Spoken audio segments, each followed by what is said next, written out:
let's go to our debate, which is the main item of business before us this evening, that this House would prioritise military defence spending. Opening the proposition, we have Brigadier Ian Liles. Thank you. The floor is yours, sir.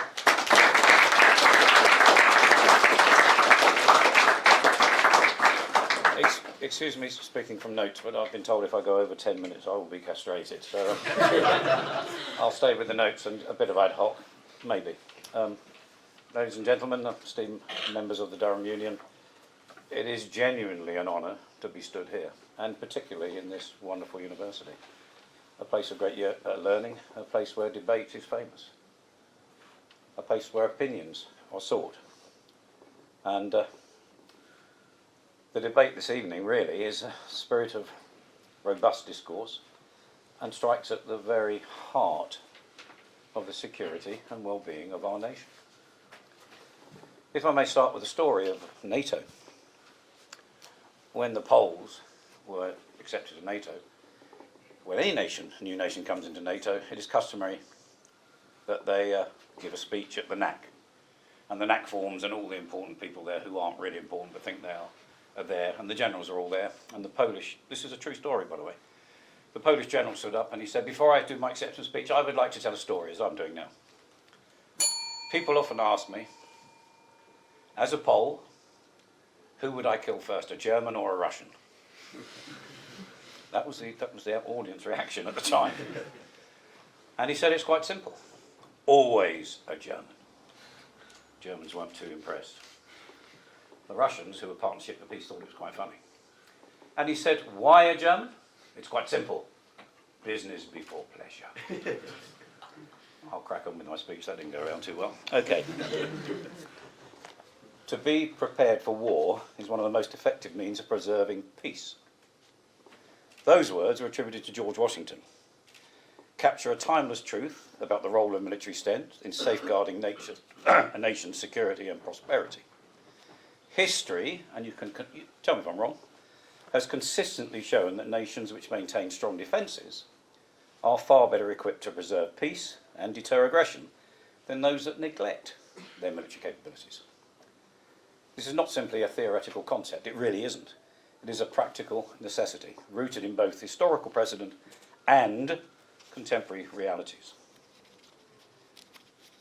I will outline the critical importance of robust defence investment in ensuring national security, deterring aggression, also supporting economic stability, and maintaining the UK's global influence. And yeah, we still have a global influence, like it or not. We had a colonial past. You can't ignore it. To begin, let's consider the historical context. I joined the army when I was a lad in 1974 as a soldier. The UK's defence budget amounted to approximately 5.4% of GDP. And guess what? The NHS worked, education worked, and everything worked, and it was actually much better. By the year 2000, just before you were born, this had fallen to around 2.4% of GDP. And today it stands at 2.2%, probably nearer 2%, with political promises of something happening by 2030 and God knows what. That ain't good enough. That ain't good enough. 2021 report by the International Institute for Strategic Studies highlighted that the UK defence spending, though substantial, lags behind the investment levels of global powers such as the United States and China. That's just GDP, not amounts of money. You all probably know also that the eastern states in NATO, and now welcoming Finland, have also increased their GDP because they lived with the threat of the Soviet Union and now see the threat of Russia. We clearly don't. The threats we face today are from state actors, cyber warfare, terrorism, and geopolitical instability. And they're no less severe than those of the Cold War. No less severe, probably more severe. Add to that the Middle East, Iran's expansion, exporting terrorism, nuclear proliferation. We are living in a very dangerous world, whether we like it or not. Internal and external security has to be the bedrock of the way of life. Without it, none of the liberties and comforts we cherish can be guaranteed. Credible deterrence, the ability to demonstrate military strength sufficient to dissuade potential adversaries, is far preferable to the alternative of engaging in conflict. It is far preferable. History repeatedly teaches us that weak armed forces invite aggression. 1930, we're running down the armed forces in the 80s, the Altieri, the Falklands, and so on, and so on, and so on. Sir Michael Howard observed, famous historian, the most successful wars are those that are never fought. Hear, hear. Couldn't agree more. Because an enemy has been deterred by the prospect of defeat. And that's really important. But you can't deter an enemy unless you've got a capable armed force and a government that says it will use it. Doesn't have to use it, but says it will. Today, in an era of nuclear proliferation and rapidly advancing technology, credible deterrence also demands the ability to counter cyber, hybrid warfare, which targets both military and civilian assets. General Jens Stoltenberg, NATO Secretary, stated, "Strength and unity are the best way to prevent war." This underscores the pressing need for a well-funded, adaptable and forward-looking defence strategy to ensure peace and stability in an increasingly unpredictable world, and as I said, in a government that says it's prepared to use it. Today we face this array of threats that demand sustained investment, and this includes countering a resurgence of great power competition with Russia's invasion of Ukraine, the Chinese looking at the Indo-Pacific, and indeed, as I mentioned a moment ago, Iran, its export of global terrorism and looking for a nuclear capability. You could argue that the failure to deter in Ukraine during the Obama government, and indeed his red lines in Syria, created some of the conditions we have in Ukraine and the Middle East now. Because it also emboldened Iran to do what it did in Gaza, Lebanon, and in Yemen. Beyond security, military spending has substantial economic and strategic value. Defence investment is a key driver of employment and industrial growth. According to a report by the UK Defence Growth Partnership, the defence sector supports over 200,000 jobs in the UK, and directly and indirectly, many of which are high-tech. We want high-tech. You can export high-tech. Additionally, the Royal United Services Institute, RUSI, reported in the UK defence industry generates approximately £22 billion a year, with 8.5 billion of those being exports. This investment also drives innovation, has military research and development that has led to many civilian applications, GPS being just one of them. By investing in defence, we also invest in people and communities, fostering resilience and opportunity at a national level. Soft power. It's critical, and you can achieve so much with soft power. However, for soft power to be successful, you have to have an ability in hard power. Why? Well, if you're a nation that wants to have training from a certain nation, wants to be taught by a certain nation, you don't want second-rate armed forces and a second-rate government teaching you how to do it.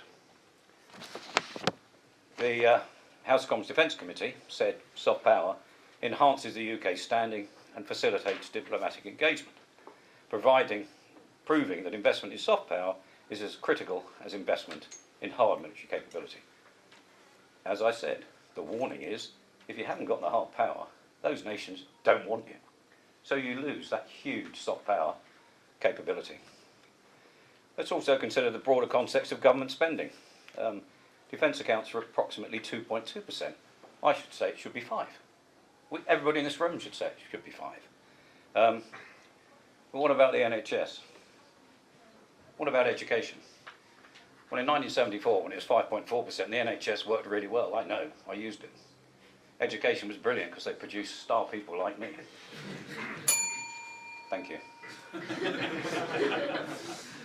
The point I'm trying to make is, perhaps it's the management of how that money is spent, rather than the amount spent.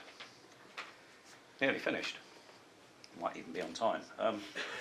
Some technocrats, I could call them that as an accurate description, argue that any heavy fighting in Europe should be done by the land-based countries in Europe. And Britain should simply concentrate on niche capabilities such as cyber, space and drones. Well, that's fine, providing those over there continue to fight. And let's be perfectly honest, there are some European countries that have a record of handy hock. No names, no patriots. We must be prepared to join the fight, and not just in Europe, but in interests worldwide. We still have the Falklands, we still have Gibraltar, we still have just a little group of islands in the middle of the Pacific. I think Mr. Trump will make sure we keep those. We must also maintain our position in NATO as a first among equals, for very obvious reasons. But the only way we can do that is by having capable armed forces that are deployable at formation level. If anybody in opposition mentions Euroforce, I will personally challenge them to a duel. Having worked with the French and Germans in Afghanistan, in Kosovo, in Bosnia, it ain't going to work. It ain't going to work. I'm afraid that's time. It's time. I finished.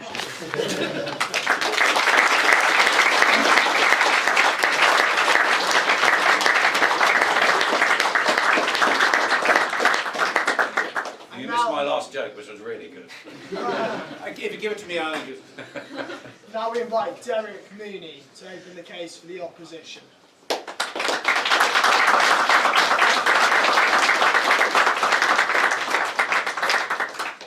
A Caherlic, Aroni, Gwynny Usla, is more on an or door, dum very volor and not con kindlive we ari denohi cousenta. I see some of you are having trouble understanding what I just said. So, as a courtesy, I'll do the rest of my speech in English. As people might have seen this little bio on me in the term card. And I have worked for a couple of years, from between 2004 and 2010. I was the special advisor to the Irish Minister of Defence, so I was a political person. So my background is politics. My background is on the political world. I was a member of Fianna Fáil. I worked, before I went into the Department of Defence, I worked on Northern Ireland policy and I worked on security policy generally. So that is my expertise for speaking with you tonight. And I'm mindful of the fact that this is a debate that's taking place in the context of UK security. But as the island just next door, we have a vested interest in your security. We have a vested interest in your defence. We have a land border with you. Not our choice, but we have a land border with you. Actually, by the way, I want to thank the auditor, I want to thank the board for making me feel so welcome. Until I got to the door. Because I'm invited to speak in the Cromwell room. And if there was ever a despicable, horrible attempt by these people over here to frustrate the case for the opposition, that surely is it. But at least I can come, and to use the phrase that was used earlier, to make the case, or to argue on behalf of your colonial past. Now, my thesis in this debate is not that we shouldn't have a defence forces. It's not that there shouldn't be security. It's not that there shouldn't be defence spending. I'm not Pollyanna. I do recognise, I worked in the Department of Defence. I know why you need a defence forces. This isn't Costa Rica. It's not 1949. You're not going to abolish the defence forces. It looks sometimes as some of your previous defence secretaries have been attempting to do it, but you're not going to teach your defence forces. But what I've seen in terms of working in Ireland, in working in the Department of Defence, and in working in the European context, is that, maybe I'll jump that a little bit for a second there. Coming from a background of having studied the peace process and having been involved in talking to loyalists and unionists before the Good Friday Agreement, the one thing we learned is that there are no military or security solutions to political problems. And many of the places that have been mentioned are political problems. And it took the British Army and the British government 30 years to realise that they weren't going to defeat a campaign of abject, cruel and inhumane terrorism by Republican and by Loyalist paramilitaries. And it also took, that's what made the peace process possible, because it took Loyalists and Republicans to realise that they were not going to defeat the security forces. And we had had a standoff and a stalemate for well over 2 decades, which time everyone was spending on security. Security was the #1 business in Northern Ireland. It was when Northern Ireland didn't have a proper economic base, it didn't have an industrial base. And Northern Ireland traditionally, pre-partition, pre-Irish independence, Northern Ireland is where industry was based. We had a very small industry around Dublin, but in Northern Ireland, it was prominently based in Northern Ireland. The Northern Ireland economy became a part. Northern Ireland became a sick man of the United Kingdom. It was eating up money quicker than any other part. And you still have the highest rates of social deprivation in West Belfast. So, I'm going to make the case not against defence, but saying, is defence spending a priority? Should it be a priority? And I argued that it shouldn't. Now, here I argue against myself.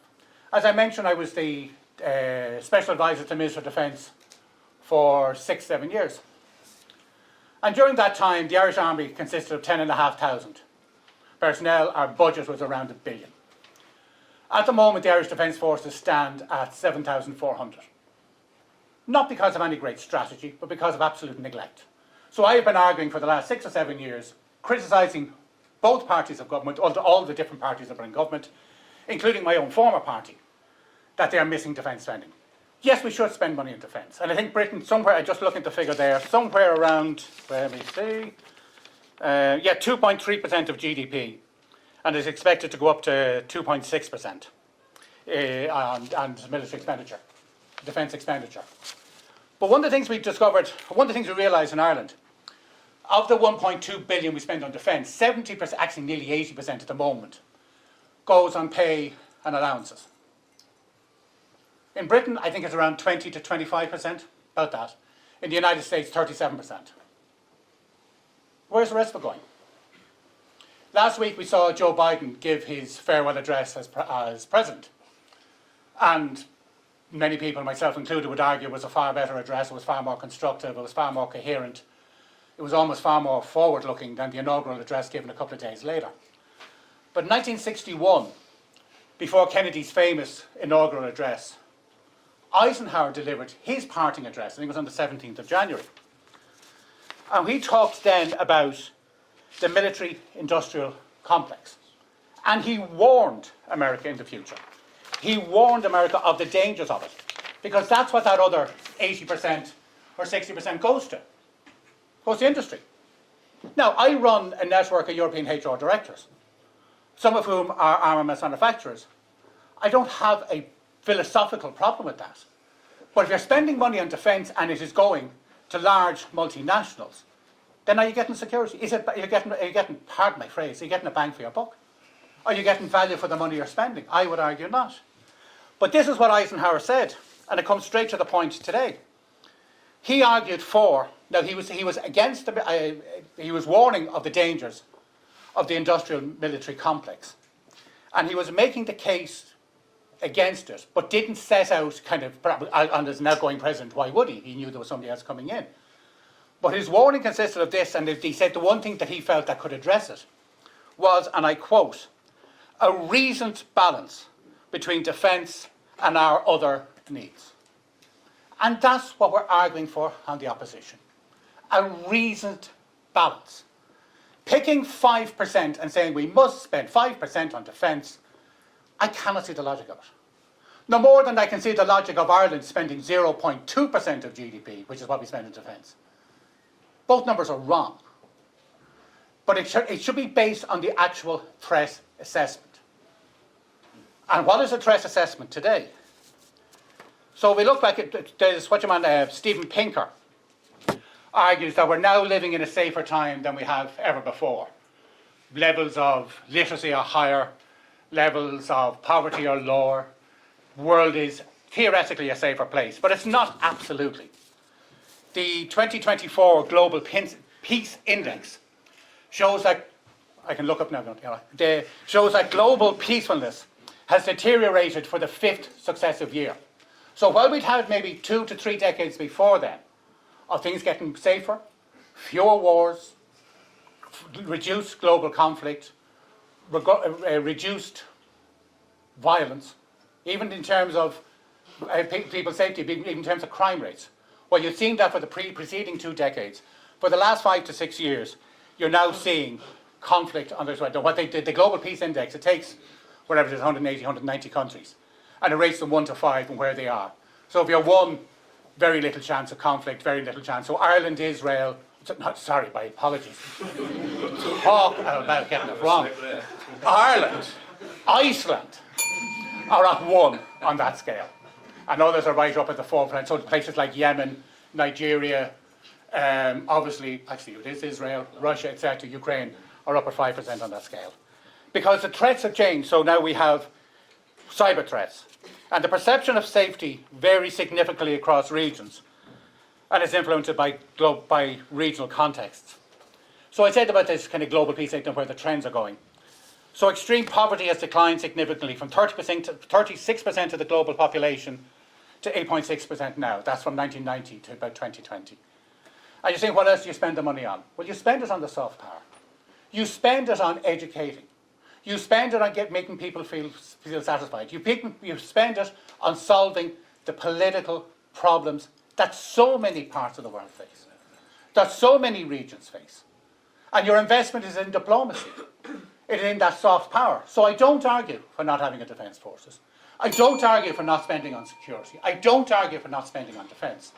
But I argue that if you want to have real value, if you want to have true security, you do that by investing in the soft power and have the hard power in reserve. Thank you very much.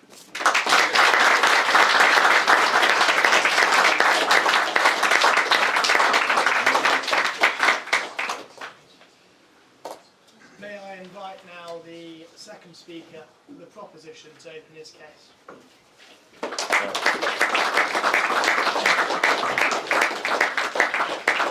Okay. Hello. So as many of you know me, oh gosh, that's an amazing start. So as many of you know me as someone who's quite anti-war and actually not a military person at all. So when my friends first heard that I'm doing the proposition speech here, they're like, how are you doing the proposition? And I'm actually barred from joining the military in the first place because I used to work in civil service and conflict of interest for some reason. I still don't understand why. It's very strange, isn't it? But so it's very strange for me to be standing here in favour of prioritising defence spending. But at the end of the day, I'm a physicist, and so I start my debates with a question to you all, and I ask you to raise your hands if you've ever used the internet. So raise your hands. Just and look around. So everyone uses the internet here. Who are we kidding? Who are we kidding? So what if I told you that in 1960 it was US Department of Defense STEM department, DARPA, which actually pioneered the initial prototypes for the internet. It was with the first TCP/IP protocols, which were like packets trading, and I'm not going to divulge into it because it's really a hefty academic. But and we thought at first that this was all a fad, it's going to die out next year, and evidently thanks to military funding, we saw so much rise in the internet. It's everywhere. I mean, it's on our phones, it's everywhere around us. Internet of Things is now a thing. I mean, we have internet in our microwaves, which I don't understand even as an engineer. Yeah, and so I'm making the case on the grounds of innovation and technology. So let's move on to the next point. So maps. I mean, I personally had to use Google Maps to find my place here because, gosh, Durham is still confusing even after a year and a half. And I mean, that's thanks to GPS, which I mean, that's another military invention. That's another thing that the military, that we have, through our Ministry of Defence, through our Department of Defence, we have pioneered through military funding, through pumping such funding. I mean, it's remarkable how much we've achieved. I mean, I want to go with a few more examples before I move on to my next point. So then we move on to the MRI. So MRAeS first came into use in World War II, and it was funded by, I think, the Department of Defence, joint forces with the UK, and I think it was Poland or something, as part of some Polish scientists who fled to the US. and the MRI machine, that's, I mean, I don't suppose many of us have used the MRI already, but I hope not. That's another mode of technology that's prevalent in modern day society. And then again we have, I'm going to stop with the example, sorry, it's going to get annoying at some point, I'm sure. But, then we have, we had Rolls-Royce, that's the one, I forgot, gosh. Rolls-Royce we had, which was a joint venture with both the UK and the US, and they have helped us ensure safer flights, safer planes. I mean, we have to credit the military for their pumping of funds into military planes, which are now, much of them have flowed into our civilian planes as well. Much of the technology to ensure safety, to ensure that... No, sorry. I'm pressed for time. I don't want to, we have 10 minutes, but maybe later. But, and so, there's so much, as I've pointed out so far, so much use we've seen. I mean, everything around us right now. I mean, a lot of things. Like when we go home, everything in our rooms is just filled with things that have been pioneered at some point by some form of military funding. And so I move on to my next point, which is to look at infrastructure, where we've seen, like last year, which is a good example actually, is the NHS had a huge ransomware attack in May. Not my doing, but this one wasn't me. Who stepped in? It wasn't the police. It wasn't the NHS. It wasn't NHS business. Gosh, NHS business. Sorry. Anyways, but it was actually the MOD, the MOD's Defence Intelligence and their cybercrime units, which stepped in. And we've seen the same with a lot of cases across emergency response. I mean, anyone know Operation Tempora? That's with the police, when police are understaffed during a terrorist incident. I don't know if there are Ariana Grande fans in the audience, but we saw after the bombings of 2017, Operation Tempora, where we found military officers being deployed to make up for the losses of the police. And I mean, it's just such a dynamic use, really, across the world as we know it in the UK. And so just other examples here, MRAeS I've talked about, planes, and also jobs. That's the other thing that's pretty insane. I think one of my colleagues, my colleague so far has talked about already, wherein we have 200,000 direct employees of the MOD across the world. I mean, they have bases in Cyprus, they have bases in Ireland, they have bases in across the world, and then we have another 98,000, which I think Edward. And that's another 98,000. So that's about 300,000 employees. And that's a huge amount of jobs, isn't it? And it is remarkable how even with further funding we can offer so much. I mean, homelessness is rather unemployment is a huge problem post the Tory scorched earth policy, which is, I guess, a point of controversy, I guess here. But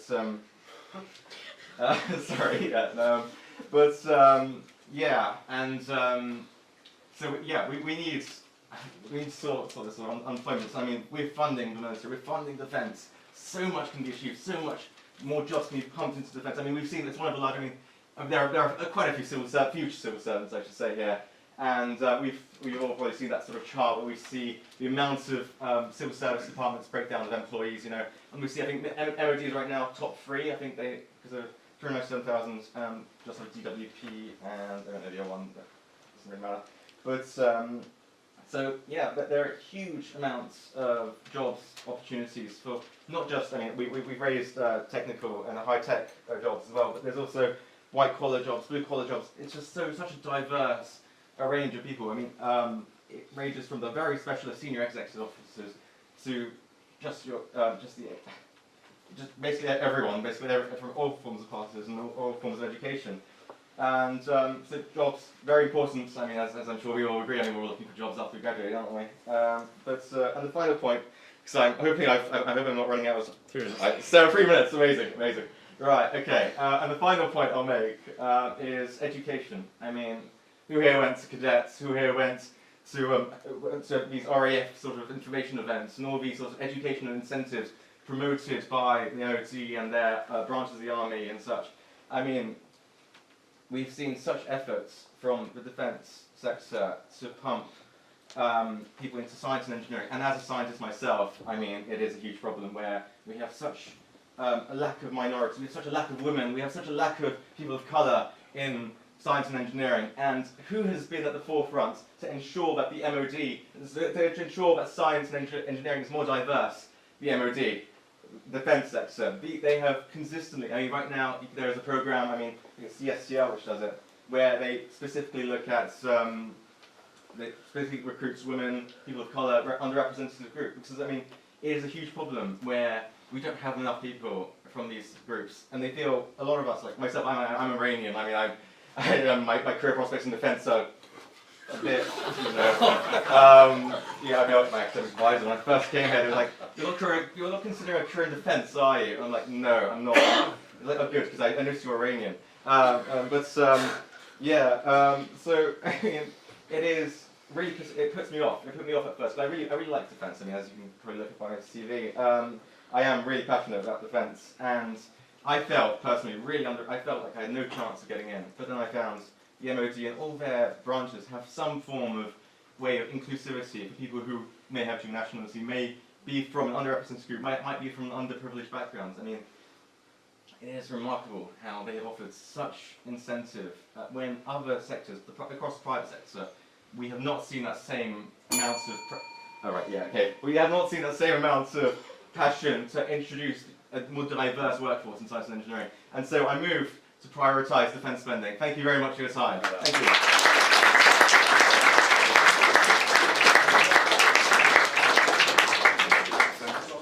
Well, thank you very much, Avesta. May I invite Angel of Hatfield College to continue the argument for the opposition.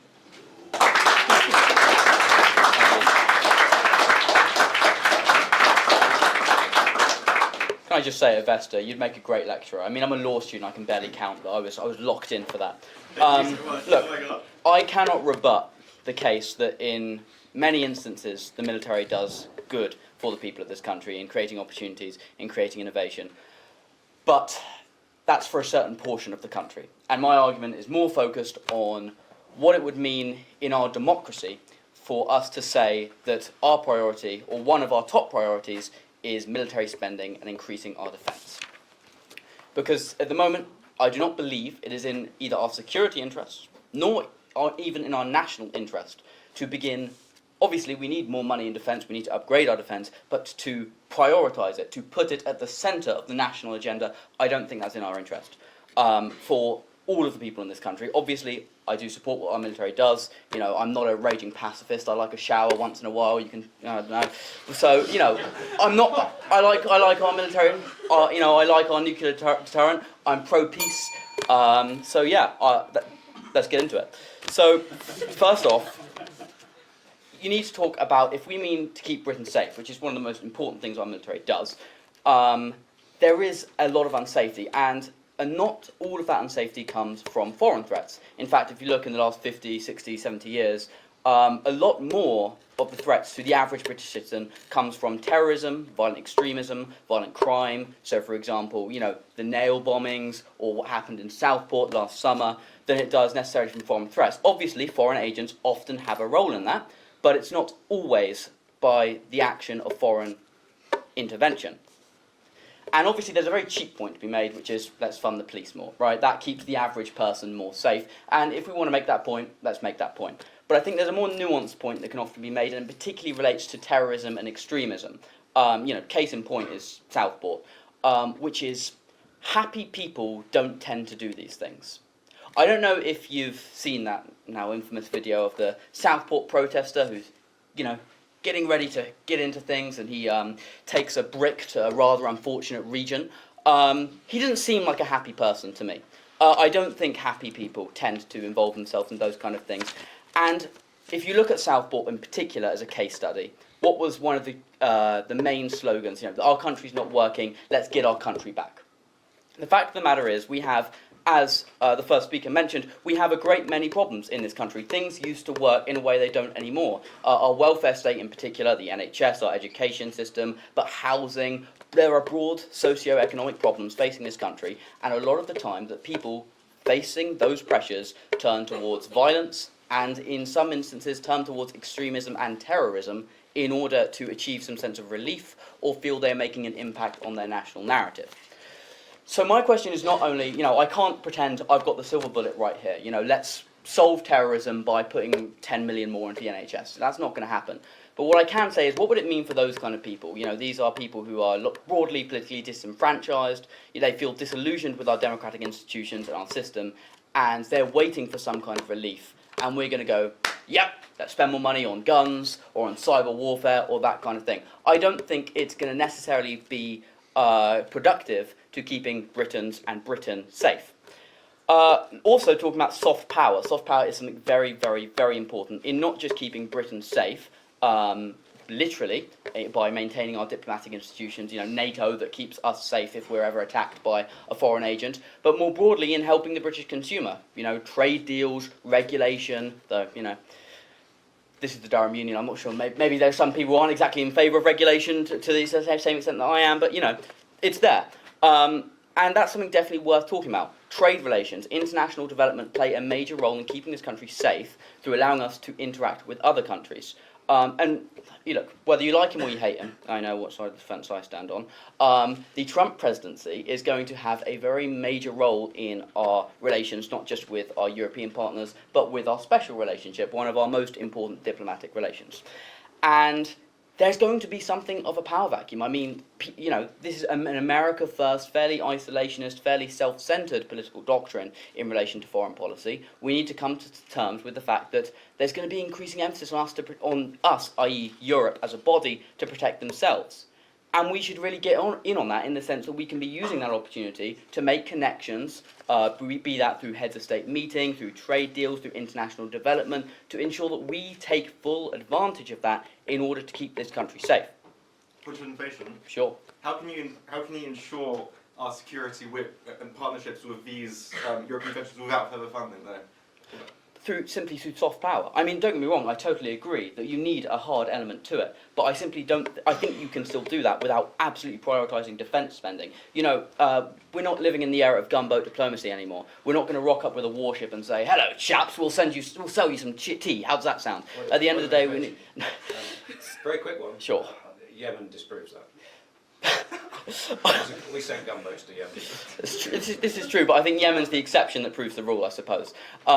But yeah, at the end of the day, most deals are done through trade, and those are things that are beyond the realm of the military. And also, we can still have those things without prioritising defence spending. I mean, our first speaker has made an excellent point that we can improve our military capabilities without prioritising defence spending. We can even just improve our military without prioritising defence spending. And my case is we can also improve our soft power and our global outreach without prioritising defence spending. But another area in which we can improve our safety as a country is in achieving self-sufficiency.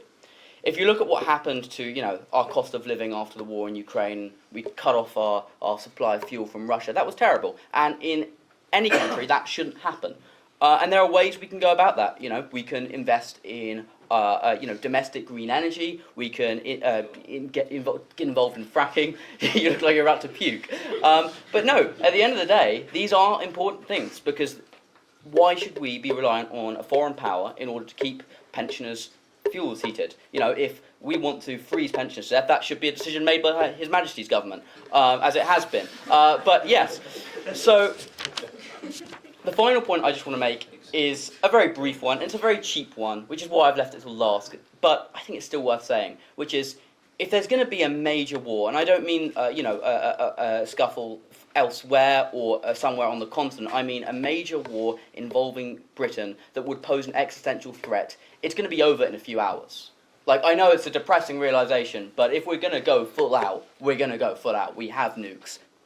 Presumably, whoever else is there, they're probably going to have them too. Otherwise they wouldn't bother, would they? So at the end of the day, we can invest in our conventional forces as much as we want. We can invest in deterrence. But at the end of the day, if somebody is genuinely committed to invading or, God forbid, destroying these islands, whether that's something against us or something against our allies, conventional forces, they're just going to go. And at the end of the day, I totally agree with you, Avesta, in the sense that we need to invest more in more sophisticated styles of warfare, in cyber warfare, that kind of thing. At the end of the day, if it's a true existential, that's very all well and good in terms of a deterrent, making sure, A, we're not vulnerable to stuff like the hack to the NHS, but as well as, ensuring that we have things beyond our conventional forces. If somebody is committed to just getting rid of us. Anyway, so, thank you very much. That's me.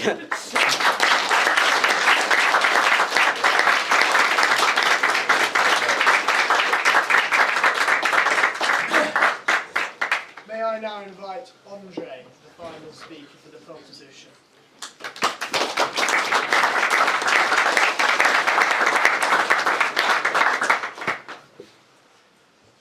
It's quite a long room. Right. At the outbreak of the Second World War, my grandmother was 6 years old. She lived in Berlin. She was a Jew. Had a Jewish mother, had a dead Christian father. Her mother had already fled to the UK after Kristallnacht, but she was deemed too young to support herself, and instead she fled to East Prussia to live in hiding with her Christian grandmother. Stories of Soviet rape and pillage forced her west, and on this walk her grandmother died of starvation, and she encountered Dresden under intense carpet bombing. It was only by some miracle that she survived the end of the war and was picked up by the Red Cross and reunited with her mother and brother in Britain. Despite not speaking a word of English by the age of 12, she'd gone to achieve a PhD at the Royal Institute, where she met my Iranian grandfather. They moved to Tehran. She set up an international school in the mountains. And in 1978, the Iranian Revolution broke out. Once again, her life was in danger, as she was held at gunpoint, as the revolutionaries wanted to make her school a barracks, and she refused. Britain would once again provide a bastion of stable refuge, the start of a third opportunity, and she would live the rest of her life in North London. This was the story I told when asked about my motivations to join the Royal Air Force when applying as an officer cadet in the University Sqaudron.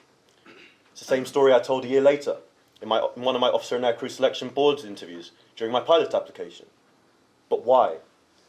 Because it exemplifies not only the British values of hospitality and compassion that are so prevalent in our society, but Britain's constant as a haven of safety and stability that was so pivotal to my family history was only possible as a result of the continued security of this country, one that I was and still am desperate to contribute to. It's that prolonged collective security that forms a core to my belief in the importance of defence spending. It's something that affects us all. To live, to attend university, to have the right to free speech. We in this room are all beneficiaries of defence. Without it, this debate would not be happening. I likely would not exist. It's an individual right, yet one that is shared, and I'm certain that I'm not the only one that it resonates with. Mr. Mooney has asked where the money goes. He's rightly pointed out that only about 20% of British defence spending goes towards wages. Some may argue spending is only relevant in wartime, or when this country is actively threatened through direct conflict. Well, I put to you this. After Hurricane Irma in the Caribbean, which in 2017 killed 130 and left thousands without shelter and power, the RAF embarked on the wider Operation Brooman in conjunction with the rest of the armed forces, delivering 75 tons of humanitarian aid, including 500,000 water purification tablets, 10,000 buckets, and 3,000 shelter kits. 2,000 passengers were flown into and around the region. 6 types of aircraft were used. That aid simply would not have been delivered and administered on the scale and with the effectiveness that it was, if not for the fixed wing and rotary capabilities of the Royal Air Force, the seaborne rotary capabilities of the Royal Navy, and the 997 personnel, including medics and engineers from all branches. These cases are not uncommon. First information. Go on. Yeah, so you're describing this, and fantastic, but our military can do that as it did. It just did that as it is funded right now. Why is this a call to prioritise defence spending if it already can do this? Because in 1998 and 2010, defence spending was slashed, and in the end of my speech, I'll move on to why those capabilities are being diminished currently. These cases are not uncommon. Last year, the armed forces helped evacuate people from their homes after flooding in Poland. The same year, an A400M Atlas delivered aid to Gaza. In 2023, after the earthquake in Turkey and Syria, a military field hospital was deployed, including an emergency department, 24/7 operating theatres, and over 100 accompanying clinical staff. British ships supported humanitarian aid after Hurricane Dorian in the Caribbean in 2019. RAF Chinooks provided flood relief to the UK in 2014. Royal Marines from 5.6 and 4.2 Commando, built shelters and homes after the earthquakes in Kashmir in 2005. I could go on, if not constrained for time. And to answer your point of information, these policy decisions simply would not have been available without the assets provided by a force that was funded sufficiently to acquire, retain and utilise said assets at a moment's notice. So you can rest assured that once you break the Durham stereotypes, once you stop asking your parents for a bank cheque at the end of every week to fund your Jimmy's Woodgate addiction and get a job, God forbid, and start paying tax, you will be contributing to those outflows. So where does the money go, Mr. Mooney? It goes into international and domestic humanitarian aid, provided by a force that as a byproduct to the thousands of lives saved in these instances, sits permanently in providing security and defence to us all. But this defence is not just war fighting. I'll get to that later. Hard power is so much more consequential than that. And Angel, while I am proud of the UK's prominent and extensive soft power outreach, hard power provided in overwhelming majority by the Ministry of Defence and our armed forces is a permanent operation that sustains our quality of life, highlighting just how crucial defence spending is. Now, I'm not going to get you to raise your hands again, but I'm certain that almost, if not all of us in this room, use a mobile phone on a daily basis. Over 60% of the world's semiconductors and 90% of the most advanced are produced in Taiwan. In July of last year, coinciding with the NATO summit in Washington, D.C., a record number of Chinese warships flew near the island. Reliable and constant supply of these microchips is pivotal to our quality of life. Without them, you couldn't use your phone or computer to find out from Avesta that the Bill Bryson Library is no longer operating 24/7. Now, I'm not sure he's in attendance, but Jerry Lee couldn't keep his extensive Cuban cigar collection in an advanced humidor that I'm told uses sensor readings to maintain between 65 and 70% humidity. Circuit Pro Laundry couldn't charge £5 per cycle in Mount Oswald. There was no supply of semiconductors to make their machines run. This year, a Royal Navy carrier strike group is deploying to the Indo-Pacific. Led by the HMS Prince of Wales, it comes after countless operations working with regional allies to continue to send a clear message to China that regional instability will not be tolerated. Assurances of quality of life can come closer to home as well. Fibre optic cables connect the world, carrying data across the ocean. They're the backbone of global communications and the internet. If this infrastructure was compromised, it would deprive countless generations, Charles, of the chance to purchase lifetime Durham Union membership for what I'm sure you'll agree is the bargainous price of £75. I'm sure you've all heard about the Russian spy ship intercepted in our waters 2 days ago. Just weeks prior, it was caught loitering above critical undersea infrastructure. This comes after the S-Link 2 cable between Finland and Estonia was damaged in December, and a Russian-linked tanker was caught leaving the area filled with spy equipment. The launching of NATO's Baltic Sentry last week may have been a story you didn't hear, but it places the UK in a leading role in operations to counter the growing Russian threat to offshore infrastructure in European seas. This commitment provides P-8 Poseidons out of RAF Lossiemouth, Rivet Joint Electric Surveillance Aircraft out of RAF Waddington, for Baltic Sentry activity. Where does the money go? Where does the money go? You may ask, Mr. Mooney. It goes to maintaining our quality of life. Now, this has been covered already by both sides, so I won't go into the economic benefits of defence spending, but I will ask, who here does engineering? Good, quite a small number. Well, while you may be undergoing quite a horrible self-sacrifice at the moment, consistently in the top 10 largest manufacturers in the UK, like BAE Systems, Rolls-Royce and Airbus UK, the funding and the innovation that's pushed by the Ministry of Defence on these companies provides some light at the end of the tunnel for those poor souls who, for whatever reason, shied away from the humanities. Members, I've shown you 3 substantial areas where British defence spending contributes to all of our lives and to the lives of others. But we must not lose sight of the most important function of defence spending. I'd like to take you back to the beginning of this speech and to collective security. At all times, the armed forces are defending your right to life, my right to life. Quick Reaction Alert operates perpetually out of RAF Coningsby and RAF Lossiemouth. In each, 2 aircraft are permanently fuelled, armed and have pilots on standby. They're capable of being airborne in 5 minutes. This high readiness is permanent. It occurs 24 hours a day, 365 days a week, and just last August, RAF Typhoons intercepted 2 Russian Tu-142 bombers north of the Shetland Islands. I'd like you to reflect now on what the implications of this service not being fulfilled could be on you, on your family, on your home. An even more troublesome thought are the threat of nuclear weapons, as has been highlighted. Armed with Trident II ballistic missiles capable of delivering thermonuclear warheads, the Trident nuclear deterrent has been a constant since 1980, when the V-bomber deterrent was retired. One submarine remains armed and at sea at all times, retaining mutually assured destruction in the event of a nuclear attack on the United Kingdom. Again, I'd like you to think about what financial neglect to the nuclear deterrent may mean to you, to your family, to your home. It's not a risk worth thinking about. For that reason, I'd like to ask that not only do we support the motion. Thank you.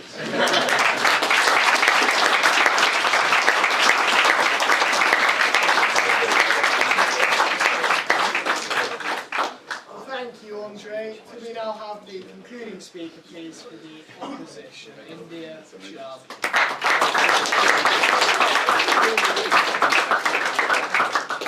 Thank you, Mr. President. I am very much looking forward to concluding this debate. It's my favourite place to be in a debate, and I stand before you as the daughter of a very long line of soldiers and sailors who all fought and did service for this country, and I am in no way, shape or form saying, as the proposition seems to be under the illusion of, that we should not be funding the military.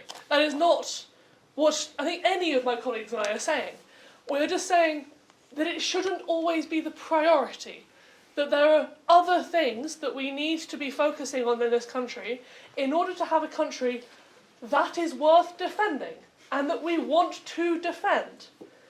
The first proposition gave you lovely merits of the military and very helpfully, thank you very much, proved all my points that the army is pretty good at achieving its job right now. It's going on, it's providing the threats, it's providing the help, it's providing the intervention that is necessary, and the money is being spent well. However, I add that we now need to shift our priorities to where the money is not being spent well, or where the money is not being spent enough. My colleagues have done a wonderful job at tackling what the defence money is being currently spent on and why it's not as effective as it could be. I'd like to take a slightly different approach and focus on the word prioritise in this motion. I always seem to be saying that my opposition haven't read the motion properly, and here I go again. I don't think enough focus has been put in this debate on the word prioritise. I think, obviously I would say this, but I think we have read the word prioritise and have gone with that. I'm not convinced that certain members of the proposition have. I would like to suggest some other areas that need to be prioritised alongside or before defence spending, namely the NHS, the school system and climate change. We have seen the current government's scheme to improve the school system to increase educational quality. This plans to impose a 20% VAT on school fees at private schools to make them less accessible, more accountable. They claim that an estimated £1.75 billion from this tax is going to go into public services, which includes schooling, but remains to be proved. Regardless, if you wish my further opinions on this topic, I refer you to the Secretary's notes of my floor speech last week. This is not what this debate is about. I have read the motion, I promise. My point here is that the tax is only deemed necessary because the government, past and present, has been too wound up in defence spending to be able to adequately educate our children.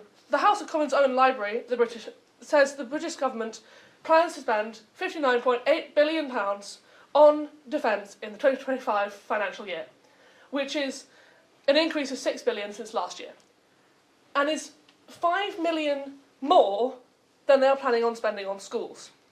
And I ask you, ladies and gentlemen, this may seem equal, but does equal constitute fair and reasonable? How can it possibly be reasonable to be spending more on defence than on primary and secondary education in this country? Nearly 20% of British adults leave school with very poor literacy skills. We are not clearly we are not educating the children in this country to an acceptable standard. How can we call ourselves a first world country and say that we are so innovative when adults in this country aren't able to read to an acceptable standard? It's because the government clearly refuses to value education, spending adequately, instead of choosing to prioritise defence spending.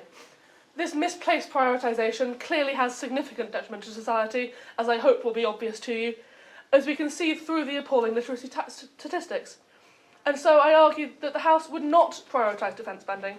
For I ask you, ladies and gentlemen, what is the point of spending so much money on defence if we are not adequately educating the children of our country? And now, on to my second point. The disparity between the spending on the NHS and defence. It must of course be noted that a considerable amount more is spent on the NHS than on defence. However, the considerable amount more is not working. It needs to become more of a priority to the government. It may seem that they are prioritising them because they're spending money, but I think if you scan your eyes over any headline at any given point in the last 5 years, you will see words such as drowning, crumbling, in crisis, patients dying in corridors, and any number of sensational headlines. You cannot seem to be under the... after reading these, you cannot be under the impression that the NHS is doing well. Clearly, something is wrong with our priorities if the most crucial system in our country, that which provides medical care, totally free at point of use, to whoever requires it, is suffering from a lack of funding and a lack of staffing because of that lack of funding, compared to the people who need it. This is relevant to our case, as we clearly see that the military is successful. Both sides have said that to you. And the attention desperately needs to be redirected to the falling NHS. Wait times are too long, there's a mental health crisis in staff, and at the point of spending so much money on defence, if we don't have a country that can heal the population, or even the soldiers who come home wounded from defending our country. Finally, I would like to draw your attention to the need for money in the climate crisis. 2024 was the warmest year on record. I'm sure you've heard all of these statistics before, but I'm going to tell you them to you again for my point. Greenland is losing billions and billions and billions of tonnes of ice per year, and between 2030 and 2050, climate change is due to cause, at least in some degree, 250,000 deaths a year. And if that doesn't seem like something we need to fix, I urge you to sort out your priorities, please, before you make any decisions for our country. We have all seen the news of the recent devastating wildfires in Los Angeles and the flooding in Malaysia and Haiti. Clearly there is a crisis upon us. Yet the government of this country is only committed to spending £11.6 billion between 2021 and 2026.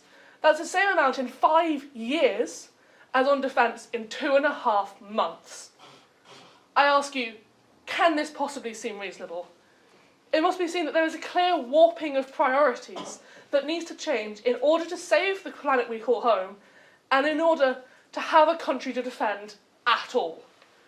I firmly argue that it is vitally important that areas are not given the areas that are not currently being given the time, effort and consideration that money allows through the budget, because the priorities are misplaced. I will never argue against, we should completely defund the military, partly because I am slightly terrified of my naval officers, one of whom my best friend's father, and if he caught wind of me arguing against the military, I don't quite want to be on a parade ground with him ever again.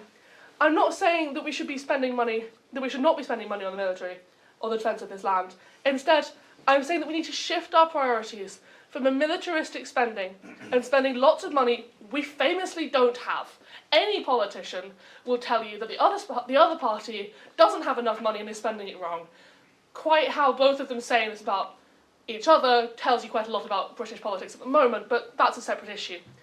Issues such as education, health and climate change are what we need to be focusing on. Not enough money is being set aside for these issues because the decision makers are wrapped up in militaristic ideas and they're not adequately able to solve the state. And it is to significant detriment of our country. We should be prioritising fixing vital welfare so that we have a country that we actually want to protect and that we are actually proud of. Not in a nationalist sense, but in a sense that we believe that our politicians are doing a decent job and that the NHS will be able to cure us when we are sick. I think that's two things that we can hope to expect in a functioning society, and we need to be able to want to defend our country rather than feeling like we have to. And so I ask you, for the final time, what is the point of spending so much money defending a country that doesn't adequately serve us? Thank you.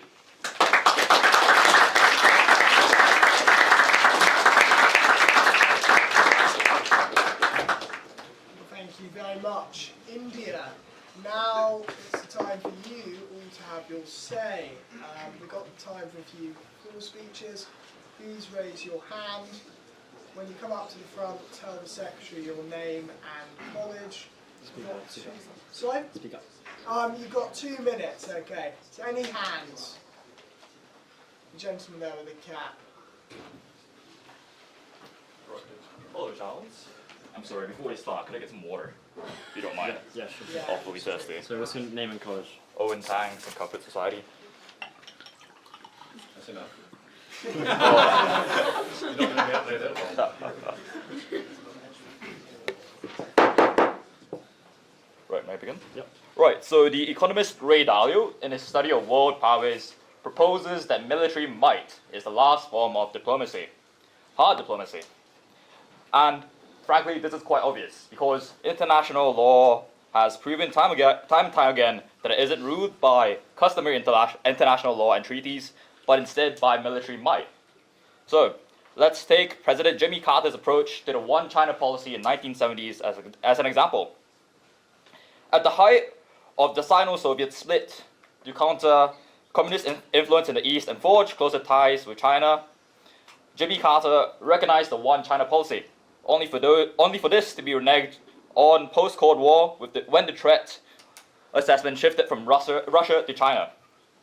At present, the only key deterrent, or one of the key deterrents preventing China from forcefully reuniting with Taiwan and upholding treaty, is the presence of the U.S. Carl Vinson carrier strike group. A glaring violation of the treaty, proving that once again international law is upheld by force and not by pieces of paper. Which leads me to my next point. Soldier scholars like David Petraeus and Andrew Kapranovich constantly reaffirm that a key conflict deterrent is the threat of mutually assured destruction, MAD. The most obvious deterrent being the use of nuclear munitions, both on a tactical scale and a conventional scale. At current, the UK's munition capabilities lag far behind that of our NATO partners. Let's take the UK's Storm Shadow missile and Germany's Taurus missile, for example. Both had a similar developmental timeline between the early 90s and the early 2000s, but the German variant is vastly superior, outranging the Storm Shadow by 150 kilometers and carrying a more advanced weapon payload. The UK's SA-80 rifle is another example. Infanteers have long complained of poor reliability compared with other weapon systems introduced in 1985. The inferior technology, combined with the recent defense cost-cutting measures like the retirement of ships HMS Albion and HMS Bulwark, severely compromises the UK's anti-access area denial capabilities, putting the UK at a severe warfighting disadvantage. Failure to prioritize defense spending puts the UK on the back leg, especially with the recent European developments and Trump's nationalistic approach. Without prioritizing defense spending, the UK cannot uphold its A280 priorities, much less the MAD deterrent that Petraeus and Kapranovich speak of. What use is funneling the money elsewhere when the UK currently doesn't even have a leg to stand on the global scale of power projection? This leaves the UK vulnerable to foreign threats both by state, Russia, and non-state actors like the Houthis threatening supply lines in Yemen. Prioritizing defense spending will allow this country to not just continue developing next-generation weapon systems in conjunction with arms manufacturers, creating jobs, but by replacing aging munitions, allowing this country to continue spreading its global influence, not for war, but for peace at risk of invoking Britain's MAD capabilities. Right. Thank you.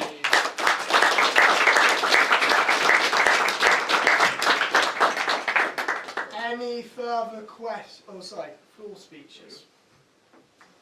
Edward.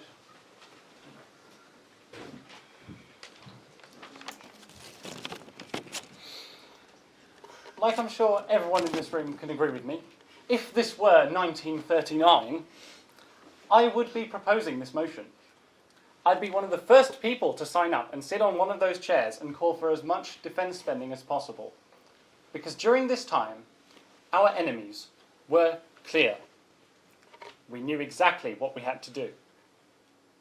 We've heard a lot of stories of fighters, and I have some in my family as well. My great-grandfather built Blenheim bombers during the war.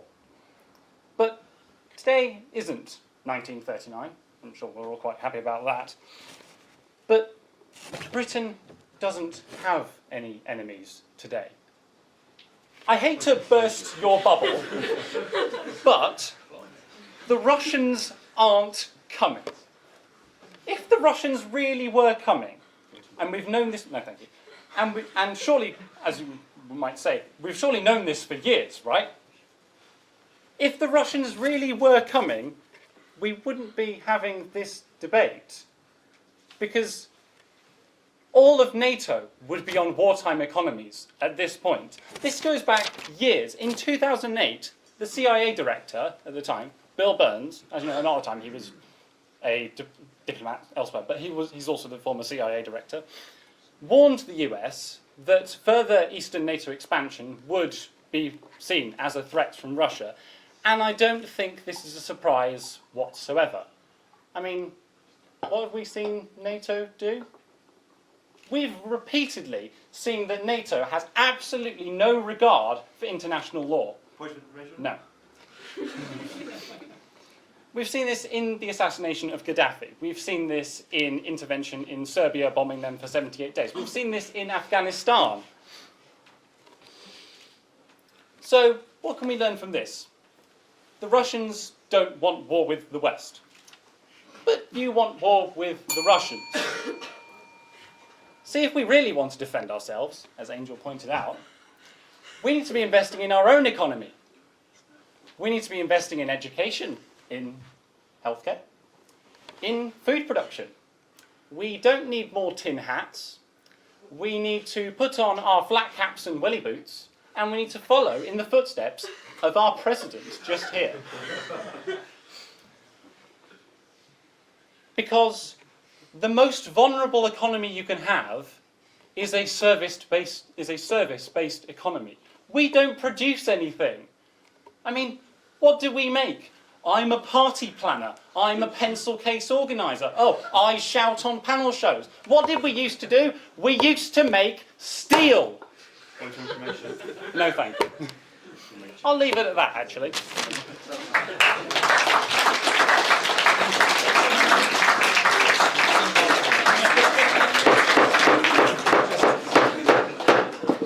One final floor speech, please.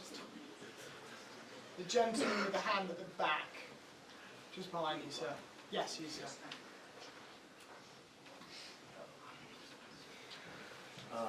Name your college, please. Humphrey Schuyler, Marriott College. Thank you. Mr. Speaker, Mr. Miles, Mr. Mooney, and the distinguished audience. My address to you is to the opposition. The opposition, especially Mr. Mooney, raised a very good a point that he quoted the Eisenhower's farewell address, mentioning the need to contain the threat of the increase of the military-industrial complex. However, I don't think he paid enough attention to the entirety of the speech, because right before he mentioned about the military-industrial complex, Eisenhower said this, and I quote, "A vital element in keeping the peace is our military establishment. Our arms must be mighty, ready for instant action, so that no potential aggressor may be tempted to risk his own destruction." Point of information. Yes. That's exactly what we're saying. We're saying that we shouldn't be militaristic, but that we should still have a military. Well, I'll answer that question, all right? Because under President Eisenhower, who was the guy who mentioned about the threat of military-industrial complex, under President Eisenhower, Americans' defense spending was about 9% of the GDP at the time. Under President Eisenhower, especially his Secretary of State John Foster Dulles, right, who basically ran his foreign policy, he articulated the doctrine of mass retaliation, which means any form of aggression by the Soviet Union or its communist ally will be met with overwhelming response and possibly even nuclear weapons. And this established a necessary, defensive nuclear deterrence against any kind of communist invasion in Europe and any form of communist infiltration in Asia or Latin America. And this is not the only thing that he did. Under President Eisenhower, the country witnessed a massive expansion of nuclear arsenal. It witnessed a massive expansion of the military armament, as well as, and in the Korean War, and look at some of the things that Eisenhower actually did. And at the end of the Korean War, and during the two Taiwan Strait crises, which not many people know about today, but America, like under President Eisenhower, used the threat of nuclear war to deter a communist invasion, to deter communist expansion, and there was no major significant warfare under a President Eisenhower administration. And to quote and Eisenhower's his own vice president, who was Richard Nixon, right? And he released a very decent political memo, which I recommend to everybody. It's entitled "The Six Crises," and in this book, he mentioned that we must avoid two kinds of extremes. On the one extreme is those who believe that only defense capability is necessary, that we have to pay no attention to the economic developments, and on the other hand, that we have to also understand that we need to have the kind of economic developments that are necessary to prevent a kind of domestic communist infiltration and subversion.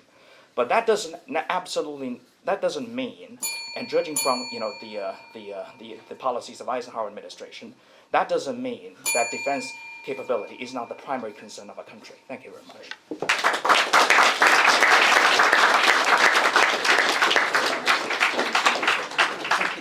We've got time for a couple of questions now. So if you've got a question, please state whether it's towards the proposition or the opposition and your name or college, I should say. Nadav. Hi, Nadav Philby. Thank you very much to all the speakers. My question is for the proposition. A lot of military commentators would talk about the inefficiencies within the spending within the MOD and failures in procurement and how the money is used. What would the proposition say to the argument that the MOD needs to reform how it uses the money and needs to improve its efficiency and its procurement before the government decides to give it any more money? Please, could you stand up? Okay, I think that's an exceptionally good point, but it's extremely difficult to have a 5-year procurement programme when the defence budget is decreasing every single year in real terms. Something we haven't mentioned, dear old Mr Cameron took the nuclear deterrent out of the operational budget and put it into defence budget, so immediately we're 0.5% worse off, in reality. MOD civil servant pensions were put into the defence budget, taken away from the Department of Works and Pensions. So immediately we're worse off. Yes, the MOD needs to clean its act up, but you can't criticise an organisation that has a 10-year plan and its budget just disappears. It's impossible. NHS budget doesn't disappear, it seems to double every bloody 6 months. And they still get it wrong. So, does that answer your question? Yes, thank you. Can I just make one point? And I'm sorry, I'm going to stand up because this is quite a personal point. I served in Iraq and Afghanistan, and I saw what underfunding did to our forces. And I buried 3 of my soldiers because of underfunding. And I wrote to their mothers, and I wrote to their fathers, and I wrote to their children saying they're not coming home. And that was because we didn't provide the right amount of funding, and we were sending soldiers in crap equipment to carry out warfare they weren't equipped for. That's the point I wanted to make. Thanks.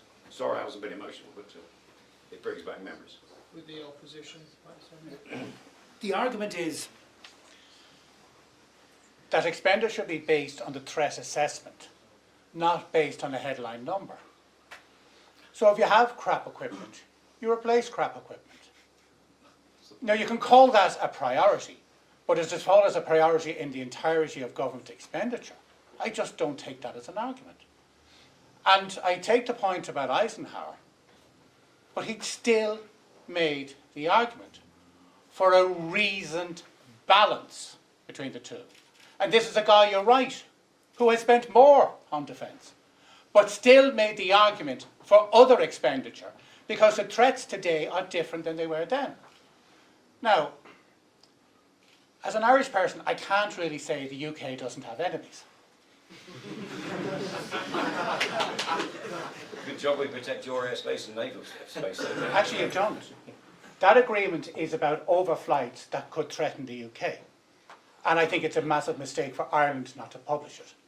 Because what happens is, by not publishing it, people read things into it that don't exist within it. Yeah, right, fair. Okay? So we just have to let that back for 2 seconds. But in terms of, but we confuse security with defence. Because you can your security can be based on not having, that's why I made the point about there are no military solutions to political problems. The solution to political problems are politics. Now you're right, it's not a signed treaty, it's not a piece of paper, and there has to be some enforcement behind it. But spending more on development aid, in Ireland we do our development aid not through the Defence Forces, we do it to a separate organisation called Irish Aid. But where we do send troops overseas on UN missions, we focus money in there, because it actually makes the job of the troops on the ground easier when they see that Ireland is following up with spending on local issues. But that is the point, which is, if you want to get defence, nobody is arguing for leaving ourselves defenceless.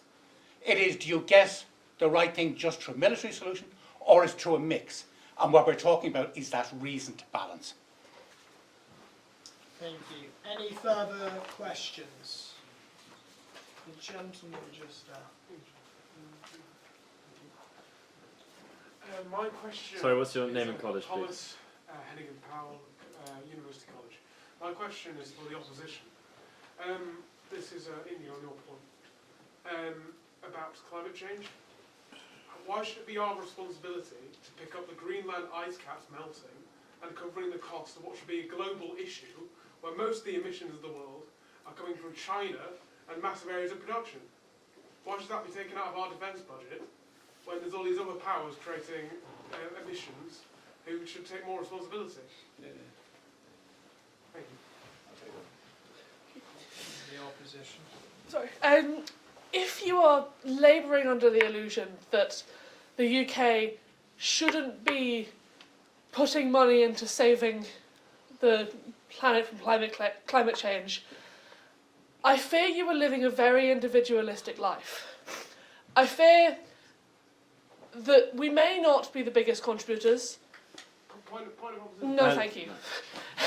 We may not be the biggest contributors. We may not be the most affected right now.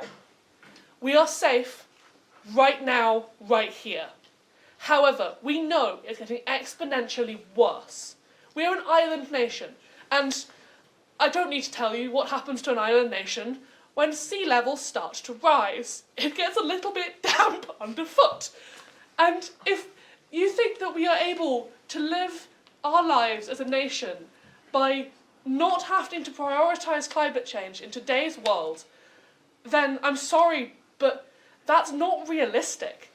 Realistically, right here, right now, we need to be prioritising climate change in our political policies, because whether or not we are guilty, whether or not we recycle every single thing we've ever used, whether or not we only ever use eco-friendly fuels, we are going to be affected by other people's actions, and we need to be able to put money into this to try and slow it down while we still have a planet that is worth saving.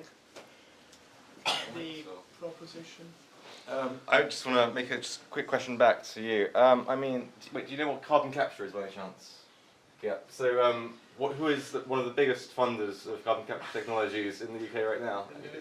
Is it not the STL? It is. It is indeed the STL. I mean, even the MOD. I mean, we have been funding the defence sector in itself. I mean, DA Systems, they've launched their own incentives to tackle climate change. It's in the defence sector's best interest to fight climate change. And I mean, if we prioritise, I mean, I don't see how it's a mutualist. It can't be a mutualist agreement wherein funding, prioritising defence spending will naturally spill over into climate change, tackling of climate change. Because I mean, carbon capture. I mean, I don't think if we pump I think it's people at DSTL who are behind all these remarkable achievements, and which a lot of things like cold fusion. I don't know if you guys know about, but I think it's going to be DSTL or MOD who discovered cold fusion doesn't mean there's a clean energy, unlimited clean energy. It's not going to be any other sort of organisation. I don't think DSITs or any departments for climates or death row will be able to have the same sort of workforce or the same sort of manpower and intellect to be able to drive that sort of change.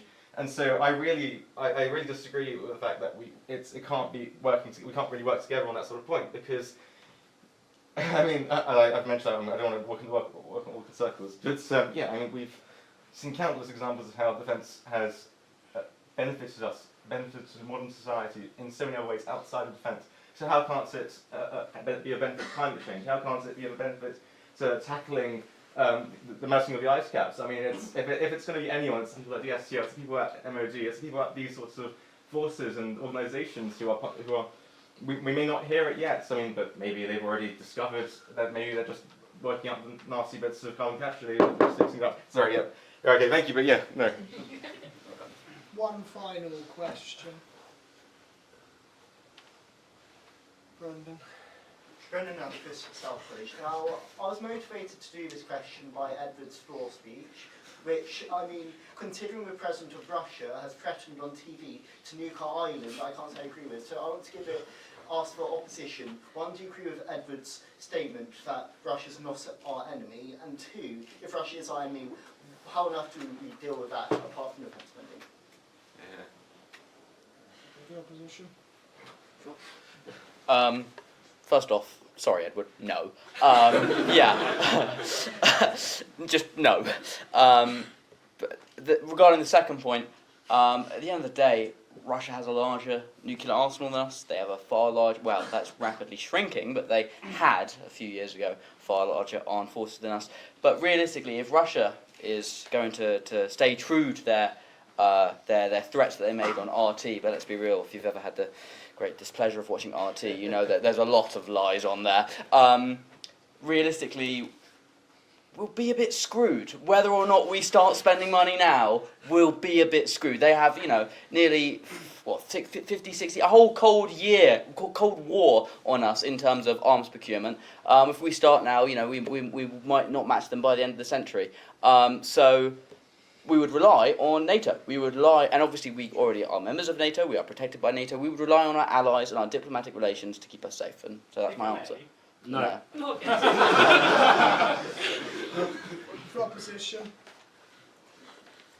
Look, I think it's a fairly ridiculous statement by itself to say that the UK doesn't have enemies. I think anyone, well, not anyone, but most people would agree that they exist. But even if we ignore Russia cutting our cables or provoking our airspace.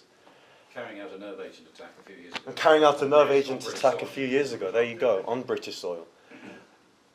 We talk about soft power a lot in this debate. And I'd like to bring back China and Taiwan. And to lose strategic assets like Taiwan would flip the scales so heavily in China's favour in being able to dictate our foreign policy by saying that they could cut off supply, things like that. That they may not be enemies now, or in your mind, they may not strictly be enemies now.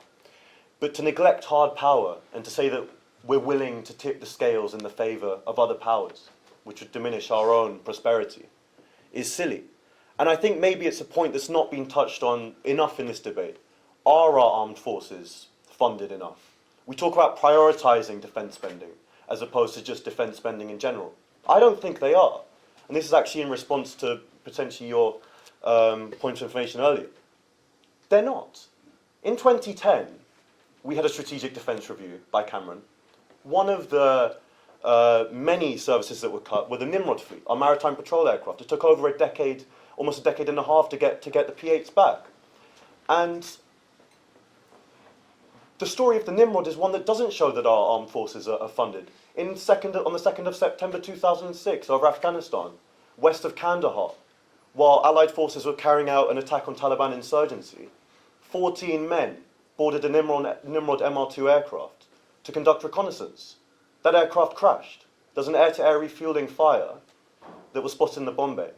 And the subsequent report, stated very clearly that it was a direct consequence of the 1998 Defence Strategic Review that that fire was able to be carried out, that there was no fire suppression system on the aircraft. As we talked about at dinner, those aircraft should have never been in service in the first place. They were based on, the first commercial airliner in existence, which first flew in 1949, the Comet. So, no, I don't think the armed forces are funded enough. Yes, I do think we have enemies. And I think that if we continue to underfund our armed forces and don't embrace the potential economic growth of the future to say that we're going to fund them properly and prioritise defence spending, we create more enemies who have leverage over us in the future. Can I make a really quick point? Very quick. Very quick. Okay, so very quickly.